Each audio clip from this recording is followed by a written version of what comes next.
Welcome everyone from snowy Worcester to the next Alumni Career Webinar. So you're applying to grad school, Smart Approaches to the Admissions Process with Kevin Kiley. I'm Maura Sweeney, Director of Alumni Career Development at Holy Cross, and I'm happy to welcome you to today's webinar offered exclusively for Holy Cross graduates. We'll be together for an hour today. After the formal presentation, Kevin will take questions from you for as long as time allows. I encourage you to submit questions throughout the presentation by checking out the question function located on your webinar control panel. Kevin will also use the chat feature and will prompt you to submit thoughts throughout the presentation. This presentation is recorded and will be made available to all participants in a few days. Now it's my pleasure to introduce you to Kevin.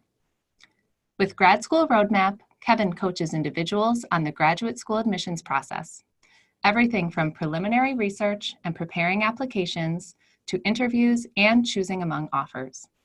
He has spoken on these and related topics on college campuses and at professional events, both domestic and international, to audiences ranging from 5 to more than 500. Kevin's background includes 5+ years as an MBA admissions director at Washington University in St. Louis and 5+ years in corporate talent development. He has successfully coached graduate and undergraduate students, rising leaders, mid-career professionals, career switchers, and medical doctors. Kevin has an MBA from WashU's Olin's Business School. A professional certified coach through the International Coach Federation, he is also a career coach and founded his own company, Career Road Map. He and his wife live in Dallas-Fort Worth, where I understand it is much warmer than it is in Worcester. And with that, I'll hand things over to Kevin. Thank you for that wonderful introduction, Maura. I truly appreciate it, and thank you for all your good work in getting us to this point. Hello, everyone. Welcome to our webinar today. I'm absolutely thrilled to be here and to join you today. And like Maura said, it's a lot more comfortable here in DFW than it probably is in many other parts of the country or throughout the world. So I hope all of you are doing well, staying warm, had a good Thanksgiving, and let's move forward with our presentation here today. I want to start it off with a poll, and Maura's going to bring that up for you here. I want to get your thoughts on what you think the biggest mistake prospective graduate students make. And there are 4 options for you up here. First is not doing adequate research before applying, or maybe it's waiting until the last minute to complete their applications, maybe making some avoidable mistakes, using recommenders that don't know you well enough or long enough to provide a good letter of recommendation, or finally submitting applications to the wrong program. Invite everyone to go ahead and fill in their best thought on this particular poll question. We'll give it just another couple moments, and then we'll see what you all think on this one. The biggest mistake that prospective graduate students make. I'll give it just another couple seconds here. And then Maura, if you could bring up the results for us, please. 67% not doing adequate research before applying, a tie between the last minute and making avoidable mistakes and then using recommenders. No one said sending essays to the wrong program. Well, these are things, none of these is a good thing, of course, but this is indicative of the acumen that the audience does have, because the biggest mistake that we have seen graduate applicants make time and time again is not doing adequate research before applying. If you write that down, make sure to underline or highlight or whatever it is that you want to do to the word before, because that is the key word. After applying, after matriculating, not the best time to do this. So what does this look like? Let me give you an example from my experience. When I was an admissions director at WashU, we admitted a student by the name of Andrew. Andrew came to us from California in the Bay Area. He had a really good job at a really big company that you all know and love. Had a really good job out there, and he came to WashU to do his MBA. About a week into the program, into orientation, he came by my office one morning and asked to speak with me. So sat down in my office and said, "What's on your mind, Andrew?" He says, "Well, Kevin," he's like, "I'm really unhappy. I'm just not sure that this is the right place for me." I was taken aback, and I said, "Wow, Andrew, I'm sorry to hear that. Why are you unhappy?" He says, "Well, I just don't feel like I'm clicking with my teammates. I don't feel like I'm connecting with my professors. And, I just don't know if St. Louis is the best place for me. I don't know if this is the place where I want to be for the next 2 years, being an MBA program." And I said, wow, boy, again, I'm really, really sorry to hear that. let me ask you something though. I said, Andrew, why did you choose to come here? Why WashU? Why here as opposed to someplace else? He says, well, I applied to a number of places. I got into 5 of them, and WashU was the highest ranked of the ones that I got into. So here I am. Okay, I said, that's okay. I said, all right. I said, is there any other reason why? He said, no, that's pretty much it. And right there, I pretty much had a good feel for why Andrew was not happy. Andrew had not done adequate research before he had applied, and he had no idea why he was at WashU, why he was at that program. And not that his one, he went on rankings, and it's not that rankings aren't important, but to have that as your only criterion for why you choose a program and not having done a bunch more research before you apply is the biggest mistake you could possibly make. So if you only take one thing away from this entire webinar, I would take, this is what I would tell you. Don't be Andrew. Do adequate research before applying. It is an investment in your future happiness. And we're going to talk about that and much more in this webinar here today. So as the agenda indicates, we'll talk about that research process and talking about where to apply. And then a series of 7 ways to get positively noticed as an applicant, 7 ways to get noticed, but in a negative way, what we call the 7 deadly sins, 7 tips to financing grad school that really work, because we know that obviously paying for graduate school is something that is probably on everyone's mind one way or another. And as more indicated, we'll do our best at the end to leave some time for Q&A. I really want to hear from all of you. I know that some people have already submitted some questions. If you have any additional ones, please feel free to submit those, and we'll leave some time at the end for Q&A. So that's our agenda for today, and I look forward to diving right into this. A little bit about me before we jump in. Maura gave that warm introduction, which I greatly appreciate. Here's a little bit more about me. I did found, in addition to working for Grad School Road Map, I also founded Career Road Map, and the URL is there at the bottom of this particular slide. And I would want everyone here to know that there are a lot of good reasons to potentially go to grad school. I generally think of grad school through the lens of career enhancement as a way to help you get to where you might want to go with your career. But of course, there are many reasons for pursuing further education, graduate education, your own knowledge and edification, whatever that may be. But just know that that's generally speaking where I come from. It's kind of a bias that I have, especially being someone who is also a career coach. But there's a little bit about me and my background. Grad School Road Map is a boutique admissions consultancy. We help individuals get into graduate school of all kinds. We are not limited to just law school or medical school or business school or anything like that. We cover the entire span of graduate school.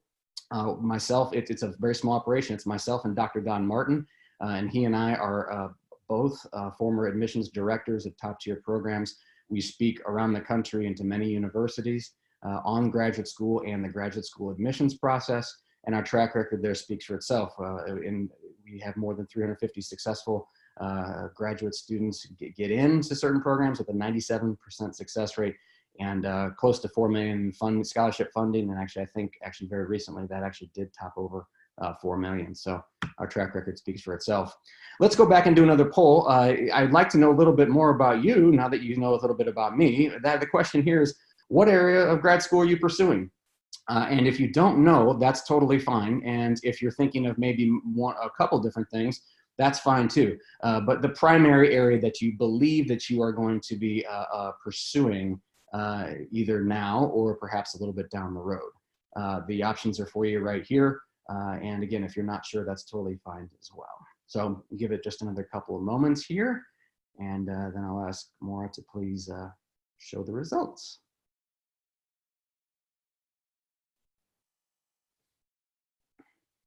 Okay, let's see what we got.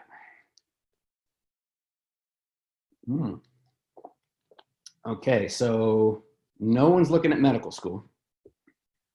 Well, we have a small representation for law school. 38, wow, another tie, 38% on business school and 38% on some other area of master's. We have 10% looking at a doctorate and 10% not sure at this point. That is good, that is good. I think that 38% and 38% is a real good balance. And to the extent that I can, I will try to address sort of all areas of graduate education. Most of the things that I will discuss today will be applicable across all the different areas. There are certain things that are specialized. For example, the people applying for PhDs, there's some specialty areas and things you have to consider there that you wouldn't necessarily have to think about when it comes to law school and MBA. But most things that I discuss here will be applicable for all of those different areas. So, and then another poll here, the main reason for going to grad school, and there are many possibilities here. None of these is a wrong answer. All of these could be good, legitimate reasons for why you want to go to grad school. And again, it may be something that's not listed here, or maybe you're just not sure at this point. Maybe you're at the early stages and you're just thinking about it, kind of kicking it around in your head a little bit. But it could be for your own learning. It could be to accelerate your career in your current path, to qualify yourself for a totally new area, or maybe even to do some exploration of different career possibilities. So think about it for just a moment here. Please respond with your main reason, your top reason for going to grad school.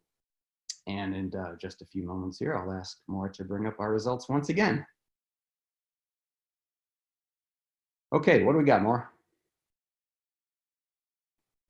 Ooh, explore different career possibilities. Very interesting. That was number one, to accelerate career growth in your current career path. Okay, so explore different career possibilities was the top one. To qualify yourself for a new career path that I've already chosen is 21%. So you already know why, or what you kind of have an idea of what you're targeting, and you're thinking that the graduate school program will help you bridge that gap and get you to where you want to go. So that's good. But 38% to explore different career possibilities. Very good, very good. Okay, all good reasons for wanting to go to grad school, and thank you very much for that feedback. When it comes to the process for learning about where you might want to go to grad school, if you're going to go to grad school, and what kind of program might be the best fit for you, the thing you have to be crystal clear on is why. Why am I doing this? If you don't know why you're doing it, it's almost impossible to make a good decision about where you might apply. Because once you know your why, you have your priorities. You know what it is you need to have in a program, in a school, and what might go into that is probably going to be an interesting thing for you to think about, again, before you apply. And so let's think about that now relative to graduate school. So I'd like to step back in time for just a moment. Think about when you decided to attend Holy Cross. I bet that there are many different reasons why. Holy Cross is an outstanding institution. But the question is why did each one of you why did you decide to go to Holy Cross? Lots of different possibilities for that. And now jump back forward to the present. And again, we'll do another poll here. And the question is what's your number one priority for choosing a grad program, for choosing a grad school? And there are a list of different things here. There are 7 different real options here, and then 8 is something else that's not listed here. And there are, again, none of these is if you will, a wrong response. There's nothing wrong with any of these. The question is what is your number one priority? Is it the cost? Is it the alumni network? Is it the program format? You might be considering all of these things. And that's fine. The question is what is the number one priority? What's your top priority when you're considering a grad school? So give it another just a second or two here, and go ahead and ask Maura to bring up our results, please. Let's see what we got. Academic reputation. Good deal. I guess I probably should have predicted that with a school like Holy Cross with such an outstanding academic reputation. 26%, the cost. Okay, that's the cost is the second highest on this list. Program format is the third, whether that's part-time, full-time, online, executive, et cetera. There's a hybrid, there's a number of different program formats here. Career center placement statistics and geographic location.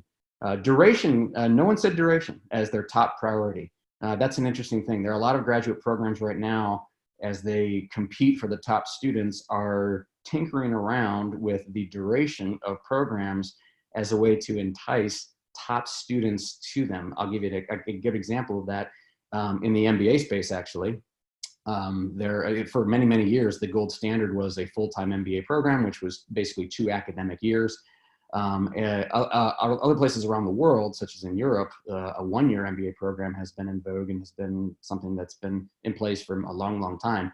And you see now more and more MBA programs in the United States introducing one-year MBA programs. Again, they're competing based on duration of the program. You also see some examples of that in the law school space too, where for years that's been a 3-year program. You see some that are making it a 2-year program. So, but anyway, there are a lot of different ways that you can prioritize where you're going to go to why you're going to choose a particular grad school. Thank you for that, Maura. That's very helpful. You know, that was only a list of 7. What about all these? I mean, there are a lot of different ones, different priorities and reasons for someone might choose a different program. And once again, there are no right and wrong answers or priorities in this entire list.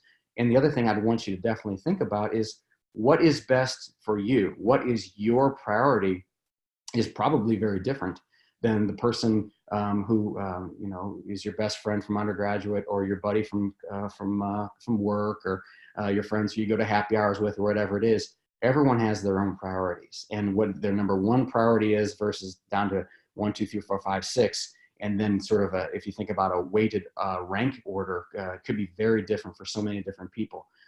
For some people, if you look at this list just randomly on the far right-hand column, grading system, you know that there are some graduate programs that have very different grading systems than what as you may have experienced in your undergraduate education. And that maybe that matters to you, maybe it doesn't. From the second column from the left, curricular flexibility.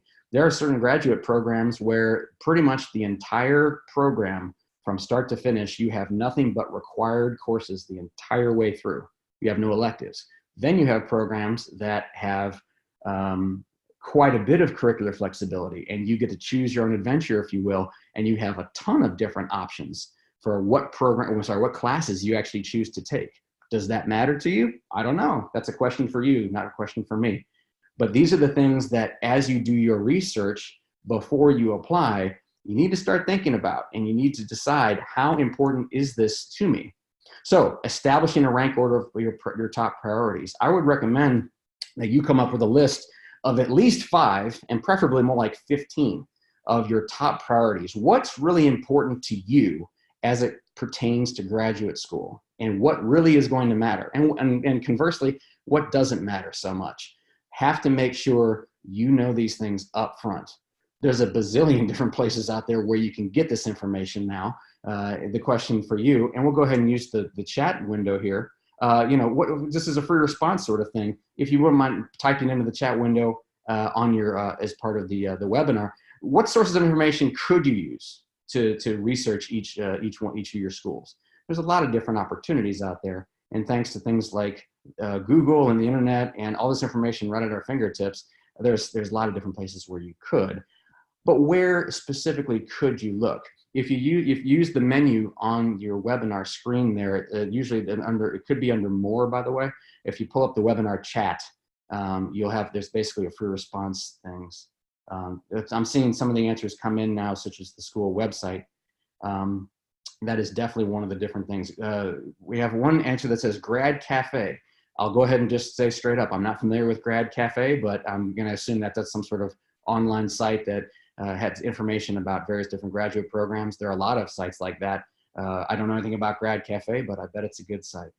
Word of mouth, that is a good one that you could include in the mix. Program website, U.S. News Report. So basically outside sources of information, third-party sources of information. Poets and Quants was mentioned. That is one of the major trade publications on the graduate business education side of things. Holy Cross alumni, who are also grad school alumni. Wish I could easily find these guys. I bet Maura could connect you with some of those people, or LinkedIn would be great for that, by the way.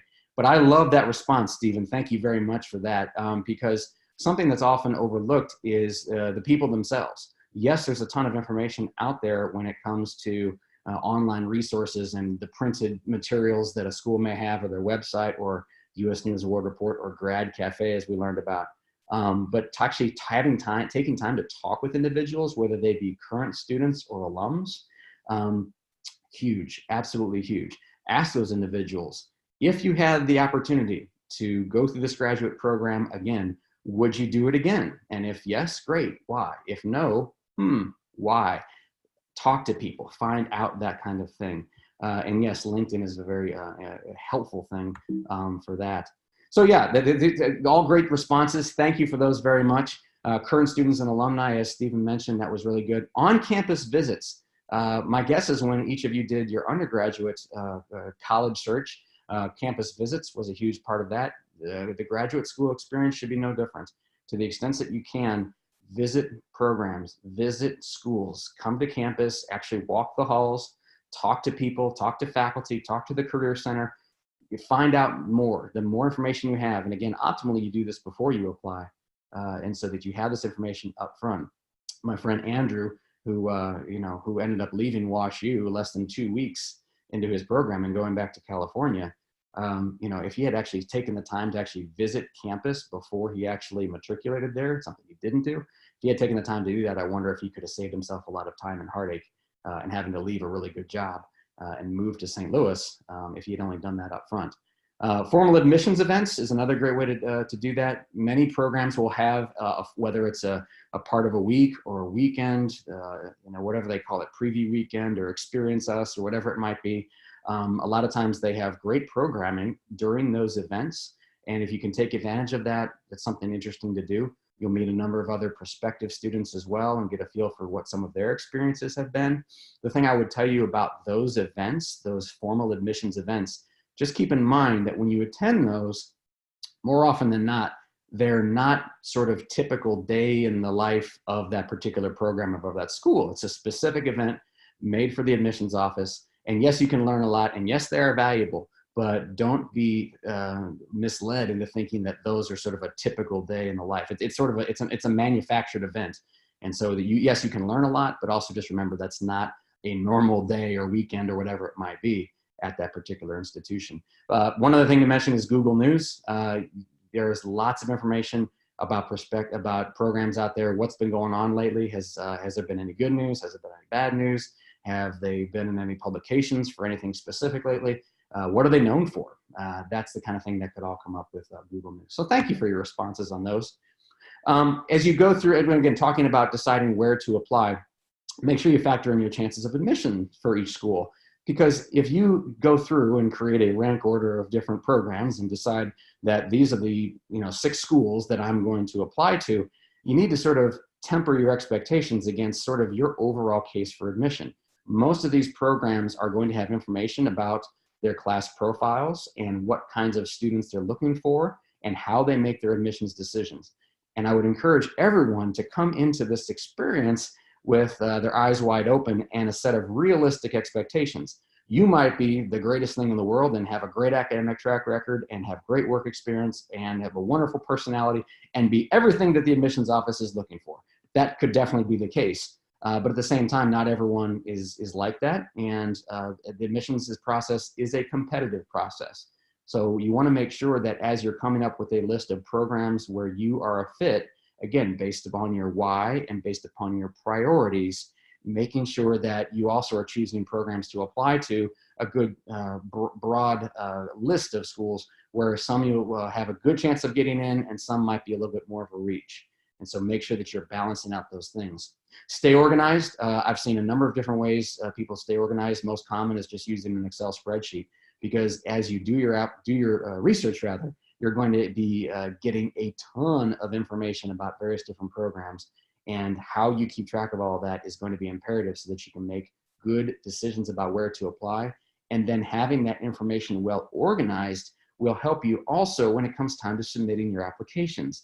Because when you get that inevitable question, either in the application or as part of your admissions interview, so why are you applying to our program? Why do you want to come here? You'll have that information at your fingertips and you'll be ready to go. And you'll be able to write that much of a better essay or have that much of a better response for the actual interview as part of the application process.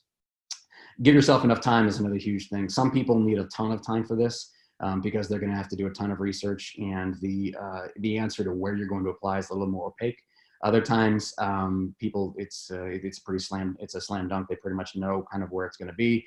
But just be careful, again, not to rush through this. Make sure you're taking the time you need. Challenge your own assumptions. If you're thinking, I will only do a part-time program, give yourself a little time and just at least think for a second why you've decided that, why you've made that decision, and is there anything that could possibly change your mind? I've seen many people say, through the course of my experience that I'll only, if we use the same example, I'm only going to do a part-time program because, at my current organization, they have a tuition reimbursement benefit and they're going to pay 50% of my tuition. So therefore, I'm just going to do a part-time program. When they don't realize that based upon their overall competitiveness as an applicant, they actually could get into a full-time program with a full tuition scholarship and pay basically nothing. So just remember that as you kind of come through this, if you have any assumptions coming in, take a little time to challenge those assumptions so that you're making a sound admissions decision. The takeaways about this sort of area of our discussion here today, this is your decision. You saw when we did those polls earlier that people have different priorities when it comes to why they choose a certain grad school, a certain kind of program. And again, that was just a list of people's number 1 priorities. As you drill down into their number 5 or number 10 priority, or whatever it might be, the differences become even more apparent. What is important to you is what's important to you. And that's got to be the number 1 decision-making factor when it comes to this. It's not what's important to other people. Be careful about what other people are doing or what other people are saying. This is your decision, so you have to do your research on this. And knowing your why and your priorities up front saves you from wasting time, wasting energy, wasting resources when it comes to making this critical decision to your education and for most people to their career paths. So that's a little bit about the different opportunities when it comes to, and the different approaches when it comes to the graduate school admissions research process. So let's talk a little bit about ways you can stand out as an applicant. So something to note here is that there are a lot of ways you can stand out. Important to sort of differentiate is there are ways you can positively stand out and there are ways you can negatively stand out. And both will get you noticed. The question is will they get you noticed in the right way? So we're going to talk about both. So let's first start about how you can positively be noticed as an applicant. And some of these you would think are fairly obvious, but I'm here to tell you that they're not. Having been through the experience as an admissions director for more than 5 years, I can tell you that not everyone does these things. So just something to keep in mind as we go through these. So follow directions. You'd be surprised, once again, how many people don't follow directions. What does that look like? Well, especially in the applications, if you are asked for an essay that is to be, and if it says right there, no more than 500 words, well, then don't write 750. And also related to that, if that essay prompt basically asks you to answer 3 questions, make sure you're answering those questions. How many times did myself, as part of our admissions committee, when we're talking about an applicant and going through their application and discussing not only are they going to be admitted, but also are they going to get any scholarship money? One of the negatives on their application package was that in the essays, it's either clear they're a good writer and they had some interesting thoughts or whatever, but they didn't answer the questions. And that's something that you don't want to have the admissions committee talking about when it comes to you and your candidacy. Secondly, choose your recommenders wisely. This is one that we could talk about extensively, and I'm pretty sure we had some questions submitted before the webinar today about recommenders, so we could talk maybe a little bit more about this during the Q&A section, but choosing them wisely. So in a nutshell, what's a good recommender? It's someone who has known you well enough and long enough to submit a strong letter or a strong recommendation for you. It is far less important to have someone who has a lofty job title or is someone who's very prestigious in their field or anything like that. If you have someone like that who, again, has known you well enough and long enough and who can submit a meaningful recommendation, great, do it. But it's much better to have someone who knows you well and can really provide specific insight on you as your recommenders, not someone who's the CEO of your company who you barely know, and that person barely knows, she barely knows anything about you and your background and can't provide the depth of information that admissions committees are looking for. Send a cover letter with your application. This is interesting because almost no one does it. And I have many friends who still work directly in admissions, and this is something I like to ask them about. And every one of them, when I float this idea to them, just lights up whenever the suggestion is made. So think about this, a cover letter with your application. And I'm not talking about an email, and I'm not talking about something that you would somehow attach to your online application. Most applications, of course, are submitted online now. I'm talking about an old-fashioned letter, write the address on the envelope, stick a stamp on it, and put it in a mailbox. And submit that right about the same time that you submit your application, and express you want to aim for the top admissions director or the admissions associate dean or whoever the top admissions decision maker is in that program, and express just from a high level, kind of recap your case for admission and just express your strong desire to attend their program. That will get you noticed in a positive way. Smile. Once again, something you would think is obvious and done by everyone, and I'm telling you, it doesn't happen. Many times, as an admissions director myself, we would go through an interview process with someone who on paper seemed to be a great candidate. Everything stood out. They had all the right, qualifications and numbers and test scores and everything else.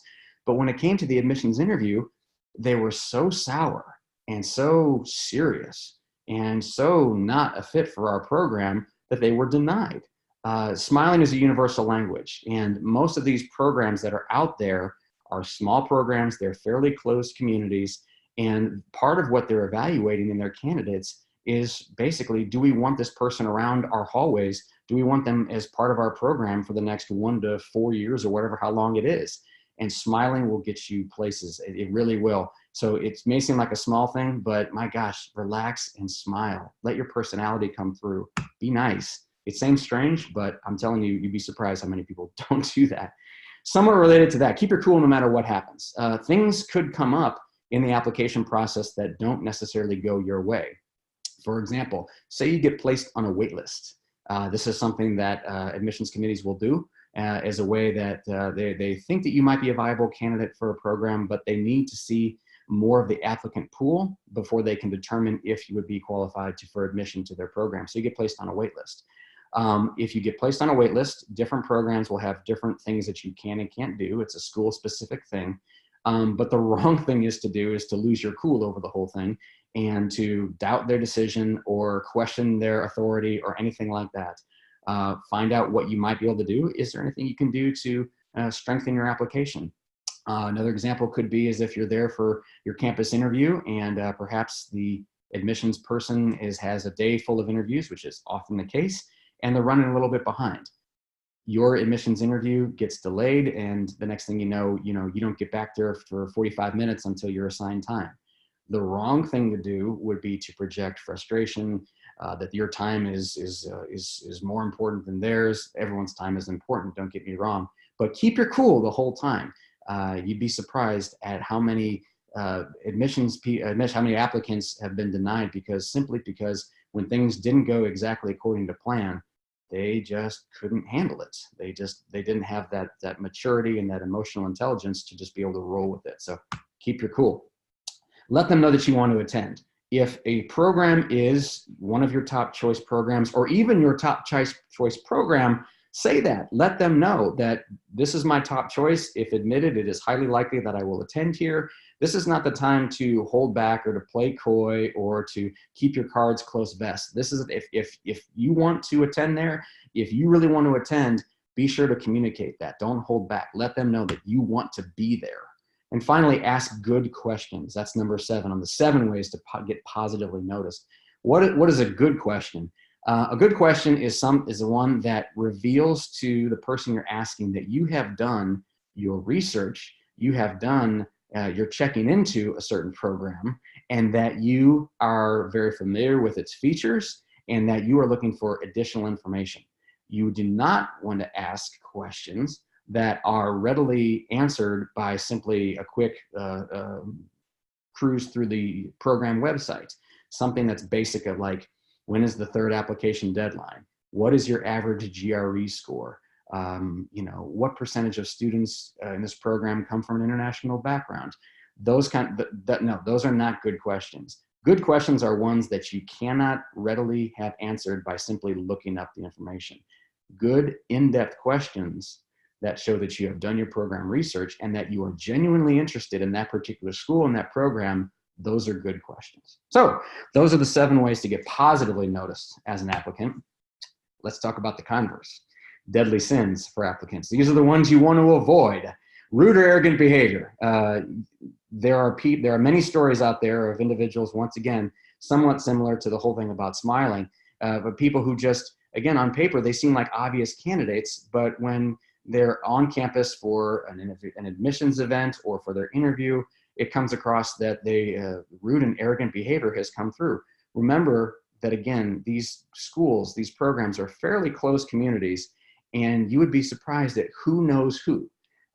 Applicants have been denied when they had a great experience with the admissions office, with everyone at the school, almost everyone on campus, except there's that one story that comes back that they were rude to the parking lot attendant out there in the parking garage when something didn't go right, or their little free parking thing wasn't accepted or something like that.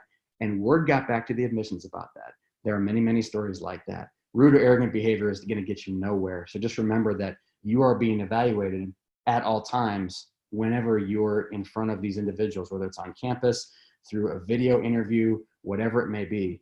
Never, never, never do that. Same thing with dishonesty. Most admissions committees have a process for fact checking certain things, whether it's your employment, you'll have to submit your resume for almost any program, or your GPA from undergraduate, that it's been inflated, or any other thing that would come back as something that is not honest 100% is usually grounds for an automatic denial. So don't even think about it. Always be 100% honest in everything you do and every interaction you have with the admissions office. Too much contact. The admissions offices are there to provide you with information and to do the best that they can to represent themselves and the school and the program and to answer your questions. There is a such thing as overexposure. There is a such thing as too much contact. Just be careful that you are not crossing that line when you have something that you genuinely need to know, that again, that is not readily found on their website or in an email or anything like that. Of course, yes, reach out. That's what they're there for. Just be very careful about over contact and too much contact. I can't give you a specific number like, oh, don't email them more than once a week or more than once a month, or don't call more than once every other week. There's no sort of strict rule of thumb on that. But when in question, if you can get the question that you may have or the information that you need, if you can get that through another source, do that and avoid the contact, because it's most likely that most candidates at some point in the admissions office will have something genuine and that they need to address with the admissions group. And so that's what you want to save those contact points for when you truly, really do need it. We talked about this a little bit earlier, not following directions. This can come up in a number of different ways. Another example that I didn't mention earlier is when it comes to recommendations.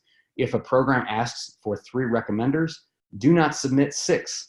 It asks for that number of recommendations for a specific reason. And again, it almost looks like you're trying too hard when you submit that many recommendations when they didn't want that many. That's just another example. But follow directions. Make sure that you're answering questions that are specifically asked. Sending wrong or non-proofed information, whether that's a resume, an essay, a short answer response, whatever it might be. No one expects you to have absolutely 100% pristine, perfect in everything that you have. A small error here or there is probably going to be okay. But when it starts to become a regular thing, when there are regular grammatical errors, typos, misspellings, words out of order, anything like that, that will be noticed by the admissions committee. It will come across as you not having attention to detail and not having a thorough and command of the English language. So get someone to proof your materials, whether that's an admissions coach, someone else that you know who is really strong with the English language, someone who knows you well, whoever that may be. Make sure that you have at least one other set of eyes on your materials just to prevent easily avoidable mistakes. Asking questions you can answer for yourself. I think we've covered this pretty thoroughly. Again, it goes with too much contact and it goes with not following directions. Asking good questions and don't ask ones that you could answer for yourself or that the information is readily found in other locations. And finally, the 7th deadly sin, so to speak, leaving something unaddressed or making excuses when you're asked about it. This is the kind of thing that often comes up. So for example, some individuals, when it comes to their past academic track record, they have a strong overall GPA and a strong overall track record, but as part of any application, you're going to have to submit your transcripts from past academic institutions. And sometimes it's the case where people come out of the gate and their initial academic track record in undergraduate wasn't as strong as they might have liked for any one of a number of different reasons. That's the kind of thing that admissions committee will notice on the graduate school side of things. And there may be a perfectly good explanation for that. There often is. But if you don't address that, you basically are leaving it to the admissions committee to fill in the blanks on their own. So make sure that if there is something that isn't quite up to par when it comes to your application, that you're addressing it. Another great example of that is if you have a gap in your resume. This is for people who have been professionally employed and have after undergraduate. If you have that gap, it needs to be addressed. Most admissions committees are looking for continuous employment all the way through. It's understood. Sometimes things happen in our lives, some things come up. There may be a good reason for you leaving the professional workforce for a period of time before you come back into it, but you need to address that. If you don't address that with the admissions committee, they're basically left to make their own assumptions. And if you're already sort of starting to trend negatively in front of the admissions committee and you don't address something like that, you are not helping your case for admission. So the best, just assume they will see it. They're trained in these things to look for these things. Your best bet is to address it in a professional stand-up way and just explain, hey, this is what it was and this is what happened. If it's something particularly negative, a great way to continue with that is to also express what you learned from the situation, what it was that you took away from the situation. So, okay, so those are the 7 deadly sins. I'm going to go through the 7 ways we're talking about financing grad school now, and then we're going to get into our Q&A. So just another quick reminder that I'm looking forward to addressing the questions that you may have as part of our webinar here too. So make sure you're submitting those, and then Maura will lead us through that part in just a little bit here, right after we go through 7 tips for financing grad school. This was one of the things that was a priority for many of you, so I'm glad we're going to get a chance to speak about that now. So the first thing to do, make sure that you're checking your credit score once again before applying. So again, why is it important that you do that before applying? Well, many of you, as part of the application, part of the grad school process, are going to need to take on some debt, take on some loans. And as I'm sure you know, knowing your credit score and what your credit score is, that affects your ability to borrow, and it affects potentially the rate at which you borrow. And so knowing that up front could save you a major issue down the road. I've seen it happen before where someone doesn't check into this, and as part of the application process, they got into a number of really good schools, and they were really going to be relying on loans as part of how they were going to finance their program. And what they didn't know is that they had an issue with their credit rating, and they didn't check this early. And by the time they discovered that there was an issue, they realized that they weren't going to be able to borrow to the extent that they thought they could. And basically they had to put off going to graduate school for a year till they get this in order. Get this part of things in order as early as possible, so that you know up front what you're able to borrow and how much you're able to borrow. And if there are any issues with this, you know it before it truly is an issue and before it's too late. Research the financial aid at all your prospective schools, again, before applying. That's the kind of the theme for today, doing all these things before you apply. This is important for the following reason. Different institutions are going to have different policies when it comes to the financial aid process and when you have to apply for financial aid and how you have to apply for financial aid. It's a really negative thing to have happen to you if you don't check into this before you apply. Say you have an application deadline of December the 1st, and at 10 p.m. on December 1st, you click submit. So you submitted your application for admission, and then you get a thank you for applying email. And oh, by the way, did you submit your financial aid application as well? And you're completely blindsided by this. What? I have to submit a financial aid application? Yes, there are programs that at the same time when you submit your regular admissions application, if you're going to apply for financial aid, you also have to apply for financial aid simultaneously. And the deadline is the same as the regular application.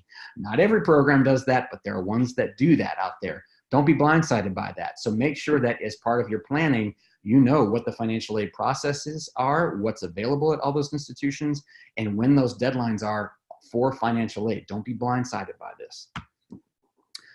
Outside sources, there are a lot of different opportunities out there, a lot of different for scholarships, depending on where you're from, what you're looking to study, what your background is. This is where Google is your friend. Do a lot of searching on scholarship opportunities for graduate students. There are, I would venture to say that there's probably some operation out there that is awarding scholarship money for graduate engineers who are from Nebraska. Again, they're out there. They're big, they're small, and there's a lot of opportunities out there. Also look at both the U.S. Department of Education, look at your state Department of Education. Different states will have different scholarship programs depending on, again, your background, where you live, what your experience is, all these different kinds of things. And most of these awards, and I say most, a lot of these awards go unclaimed, believe it or not, because people don't simply apply for them. They don't know that they're out there. And so this is definitely, don't just assume that the only options for you are through the programs themselves. There's sources of good money out there from a lot of different non-traditional sources. Part-time employment, again, this may be something that fits for you. It may not fit for you at all. But if someone is thinking about leaving their current job and thinking about also working part-time while they're in grad school, if you get a job with the institution where you're going to be attending, many times, not all the time, but many times that can include a tuition reimbursement benefit that could make that job very, very appealing. Again, this isn't for everyone. This may not be a good fit for you at all. But this could be a situation where you get a job that pays your salary might be something that isn't all that great in your mind, but you also get your tuition paid for, and all of a sudden that compensation package looks pretty good. So this is, again, just one of an option that you might want to consider when it comes to financing. Every program is part of the admissions process. When you are admitted, they're probably going to want you to lock in your place in the class by making a deposit of money that is usually applied to your first semester or quarter of tuition. You can request an extension of this deadline if you have good reasoning for it, and you'll probably have to provide some reasoning for it. But for people who it's their money, as they manage their money and they're managing all these different things of, they're paying for all these application fees and going and visiting campuses and everything, sometimes you might need a little bit of time before you can submit that money. So just know that you can ask for an extension. Doesn't mean it's going to be granted, but you can always at least ask for it, and that can buy you a little bit of time. Good faith negotiating. In programs that actually, we're talking about scholarships now. For programs that do have scholarship money, there is an opportunity to ask for more scholarship money. Keep in mind that just because you ask doesn't mean that you're going to get it, but you can also ask. And you might have to do some negotiation, which would mean you're going to need to have some good reasons for why you're asking for that money, or why you think that you deserve it, or that you've earned it, or whatever it might be. There are good ways to approach this conversation, and there's some not so good ways to approach this conversation. And this is something I do in my coaching, and that is as I work with people specifically on how to have those conversations with admissions deans and directors, so that you can properly address those things and hopefully get either more scholarship money or even just get a scholarship, period. Finally, don't stop asking about those opportunities after you've enrolled. This is something that most people overlook, but many scholarship opportunities are funded by donations to the university or to the program, and those can come in at almost any time. And so when you start a program in late August, there might not be any scholarship money available for you, but in October, it's possible that some sort of donation came in, and that now an opportunity for some scholarship money is there for you. You just need to ask about it. So it's something you could continually ask about it. Again, I would go back to the earlier tip about the 7 deadly sins. Don't over communicate on this. Too much contact. Don't ask them every other day, hey, is there any scholarship money available that came in? That's not what you want to do. But every once in a while, check in. Hey, you never know. The worst thing they can do is they'll tell you, unfortunately, no, sorry, nothing here. So 7 different ways for financing grad school. I know I said 7, but I actually have 2 more for you, because I know this is an important thing for so many people, and we saw that in the poll earlier. Know your price sensitivity up front.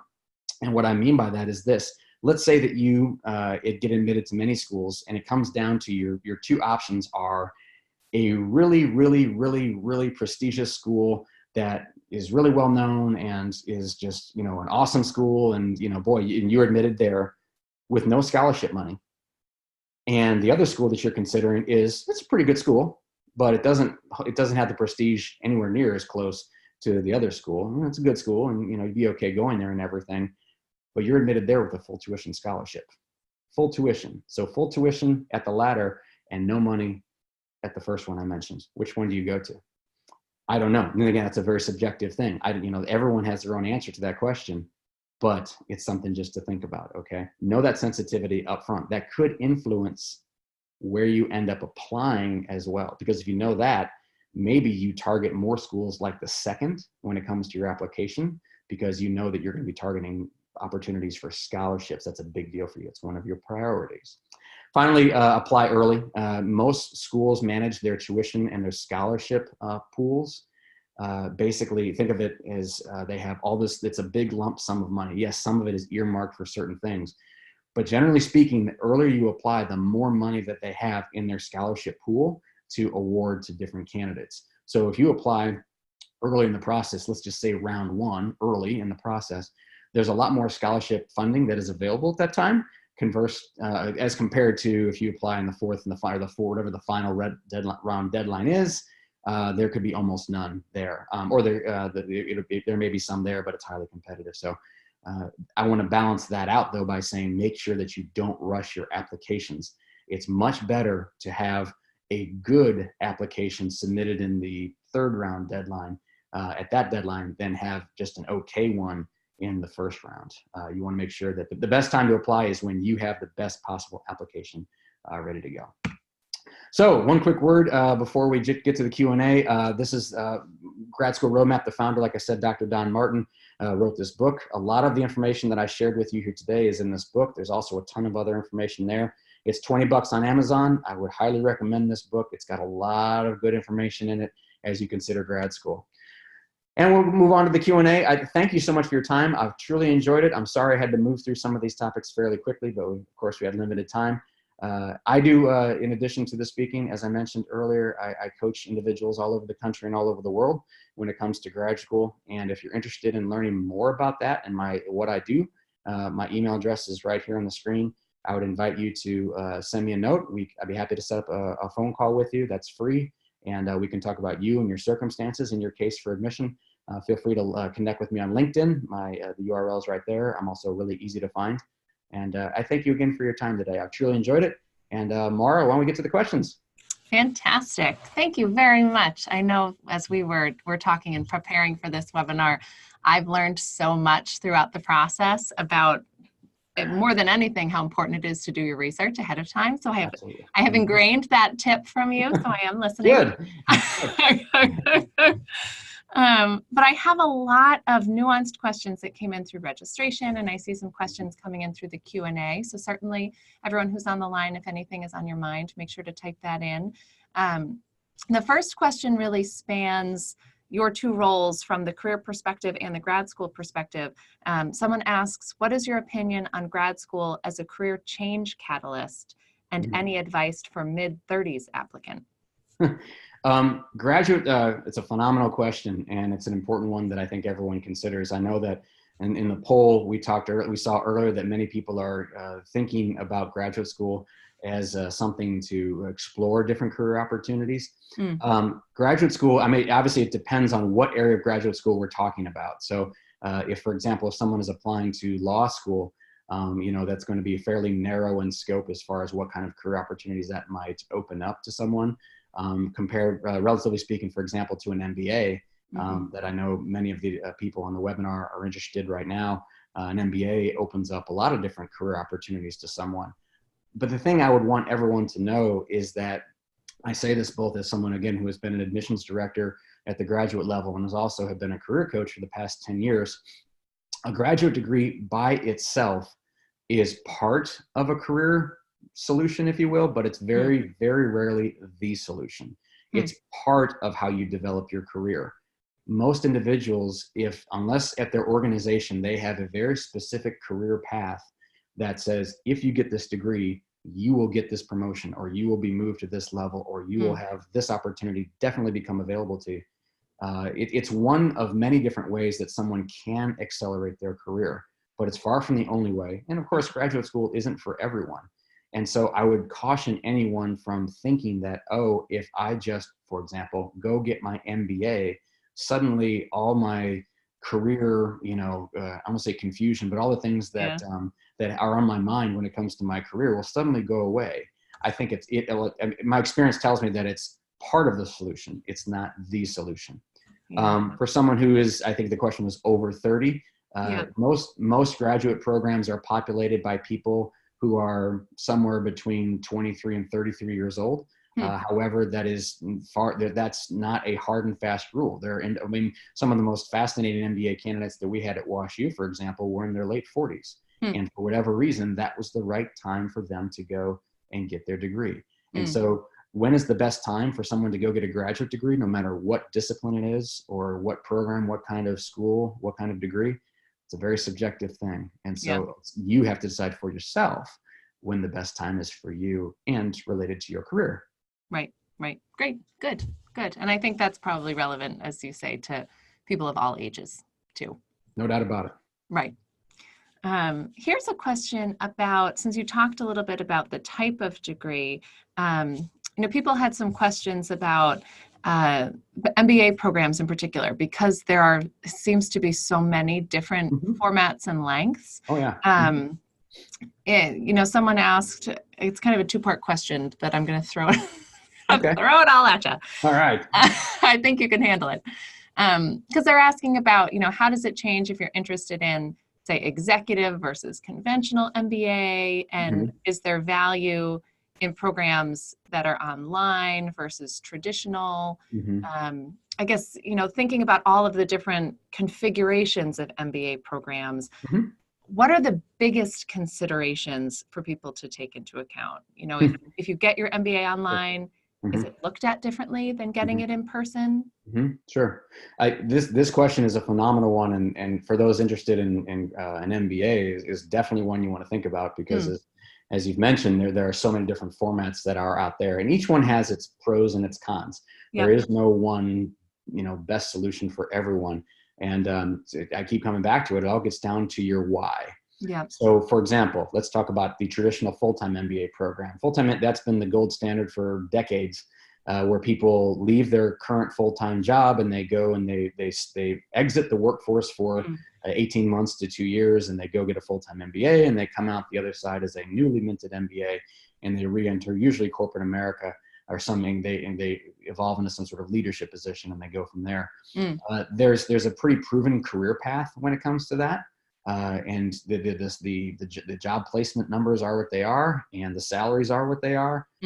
But at the same time, remember that for some people, that's that's an ill fit as far as a solution for them, because first of all, they don't want to leave the professional workforce for 2 years, because they want to keep collecting a salary, and they want to keep collecting benefits for themselves or for their families. And for whatever reason, whatever their goals, their why as to why they're doing it, a 2-year full-time program is just not something that they want to do. Compare that with a part-time program. A part-time program could be a great fit for someone who is in an organization where they like right now. They see themselves there for the longer term. Maybe they have a tuition reimbursement benefit they could take advantage of, and maybe they do have that sort of clear career path within that organization. But think about the nature of the programs too. There are so many differences between the various different programs. So, for example, if you're in a part-time program, a brick and mortar program where you're in Chicago, and everyone in your part-time program is from the Chicago area right there, that's awesome. You've got some great people in Chicago, don't get me wrong. But for example, you're probably not going to have a very strong group of people probably with an international background, for example. Whereas if you have a full-time MBA program, most programs, you've got MBAs coming from literally all over the world for that MBA program. So you might have some of those in a part-time program, don't get me wrong, but I know you're going to have fewer in a part-time program. Keep in mind, and then the last point I'll make is this, is keep in mind that part of the graduate education experience, one of the main differences between undergraduate and graduate school, oftentimes in graduate school, you should be learning as much from your classmates as you should be from your professors. This is especially true in the graduate management space in an MBA or a specialized master's degree program. And one of the most important things that I would encourage anyone thinking about an MBA to think about is that you want to surround yourself with really sharp, strong people in the classroom, because again, you're going to be learning from them as much as you're going to be learning from your professors, ideally. And when it comes to the program format, think too about when it comes to, for example, an online program was mentioned. The technology on online programs is catching up very rapidly to the in-person thing. And there are some very good online programs out there, don't get me wrong. But I can tell you this, an MBA is as much about what happens outside the classroom as what happens inside the classroom. And I think most people with exposure to both kinds of programs, both brick and mortar and online, would tell you that online programs are not quite at the same level when it comes to those experiences outside the classroom. Sure. So that would be, again, that would be a trade-off that I would want anyone to keep in mind. Of course, the big trade-off with an online program is usually the convenience of it. Right.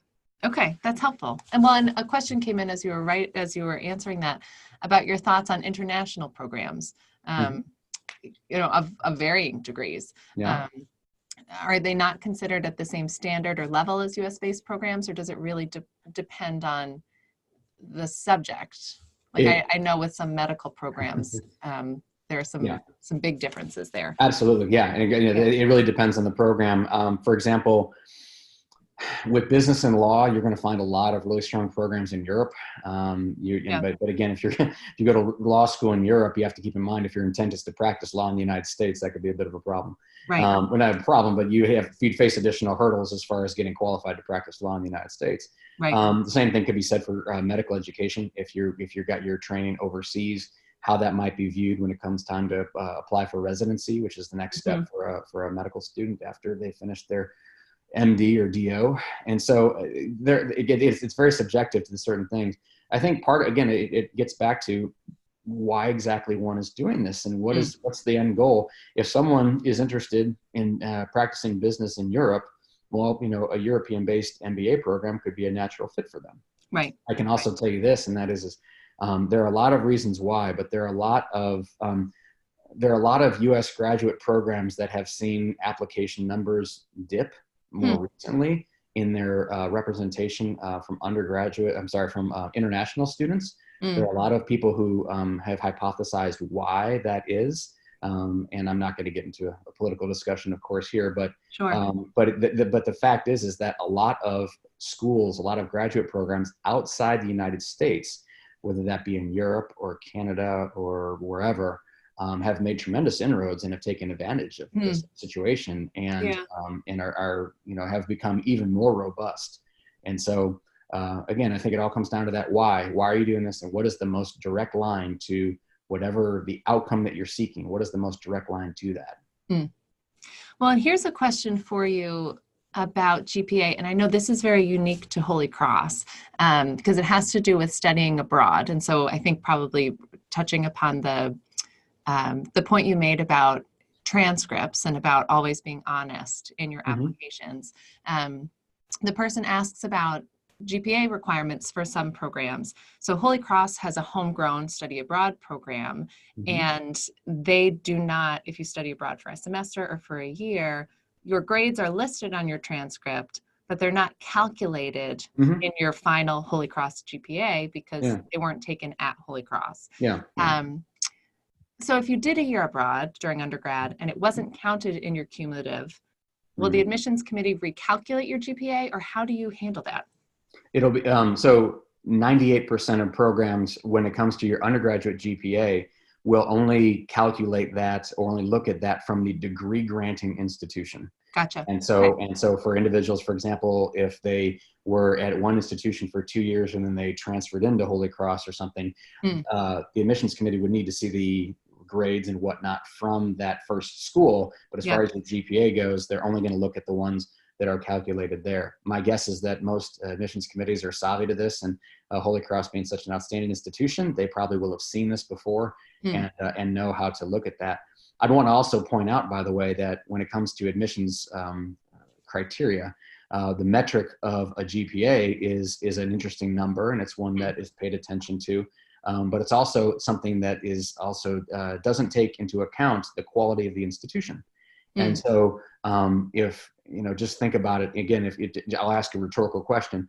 If you were thinking about, your graduate management education and your graduate education and where you would go to school, would you want to be in a classroom full of people? Let's pick a top tier program at random. We'll say Stanford. Would you rather be in a classroom full of people who did their undergraduate work at Stanford and all have 3.0 GPAs? Or would you rather be surrounded by people who all went to a lesser tier university, left Mickey Mouse State, whatever that is, and all had 4.0s from there? I don't know. And so the point is that the GPA does not capture usually the quality of the institution.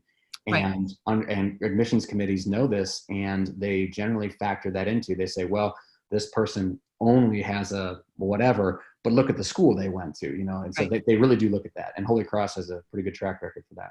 Great school. That's fantastic. That's helpful to know too, a little bit. It's something that I know I studied abroad, and I wish that my year abroad counted, and it did not. Yeah, right. At least not in the way I wanted it. Unfortunately, you cannot have it both ways. No, you can't. Here's a question. It kind of goes back to the first question I asked about changing careers.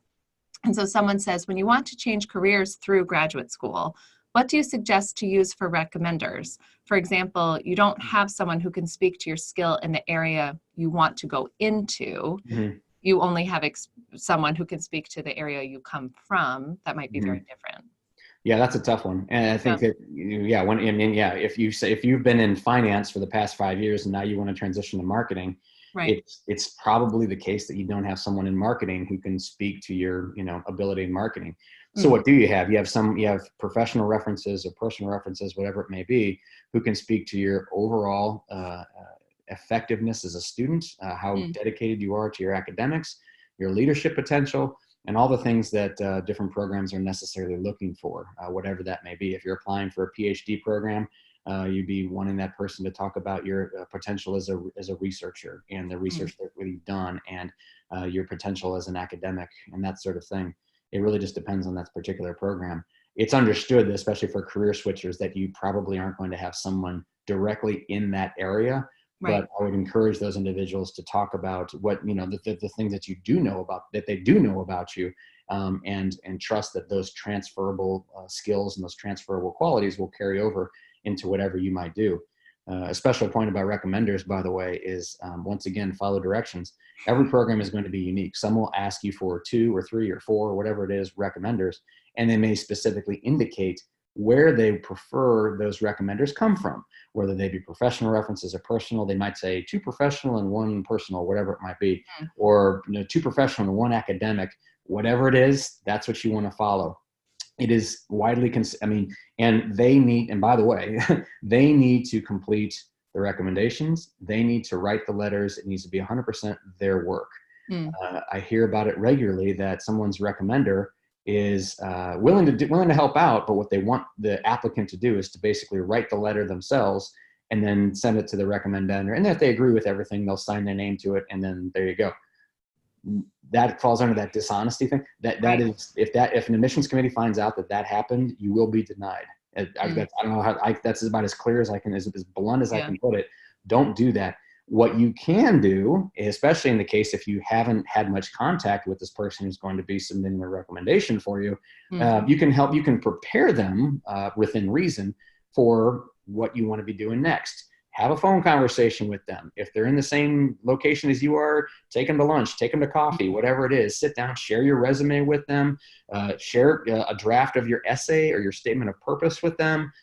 Talk to them about what your career goals are, why you're doing this. You can prepare that individual and make sure that they're on the same page as you are as to, again, why you're doing this and what your goals are. And it doesn't hurt to get in front of that person again and sort of remind them what a wonderful person you are. But the recommendation itself needs to be their work, not yours. Well, and that's very helpful. The last question we'll ask, and I know we've gone over time, but we have a few people who are still with us. Okay. They ask, what are your thoughts on exercising the option not to take or submit a GMAT? And as a follow-up, why is that option offered? Well, okay, so I'll start with the second. Why is it offered? It's part of the competitiveness for candidates. I'm not aware of very many graduate applicants who are they just can't wait to take that GMAT, or they can't wait to take that GRE. It's a hurdle. People call it a hurdle for a reason. People generally don't like doing it. Yeah. So the question was about the GMAT specifically more? Yes, specifically. Yeah. So graduate business schools, a lot of them, I'll be very candid, a lot of them are hurting for enrollment right now. And one of the ways, not all of them, but a lot of them are. And one of the ways that they're trying to compete for, for the best quality individuals. In addition to the duration thing that I mentioned earlier, is they try to make it easier to apply, and they try to clear the hurdles. And one of them is to make the GMATs optional. And so, hey, it's easier to apply. And so if I'm going to apply to 60 different institutions, and I can pick 6 pretty good ones that fit with my priorities, and they all do not require the GMAT, suddenly it's easier now. By itself, I would not recommend your whole admissions strategy be around picking places that don't require the GMAT. I think that's overall a weaker reason to choose. I mean, if it just so happens that your selected programs, none of them require it, then great. But it's a, that by itself, you go to the schools that are going to be the best fit for you. And if you have to take the GMAT or the GRE, suck it up and do it. That's what would be my recommendation. But yeah, they're making it optional. I think that there's a lot of schools that thought out there about the standardized tests and whether or not they truly do correlate with success in business programs and business programs as they compete for the best quality students. If they can somehow make a trade-off, if you have 10 years of work experience, then we'll waive the GMAT for you or whatever. It's part of kind of how they're competing. Again, I'd urge you to not make that your only criteria for picking a school. Sure. Great. I know. Go back to those lists of 5 to 15 priorities that you said, and that will make it. Yes. Absolutely. Yeah. Perfect. This has been great. Thank you so much. Oh, thank you so much. I mean, as I said before, I've learned so much throughout the process and again today.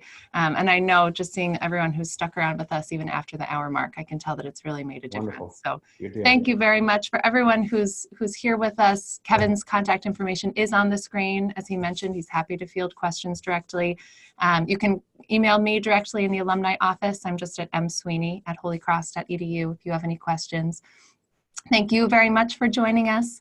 A recording of the presentation will be available on the Holy Cross Alumni Career Development website within the next week or so, and you'll receive an email from me when it's posted.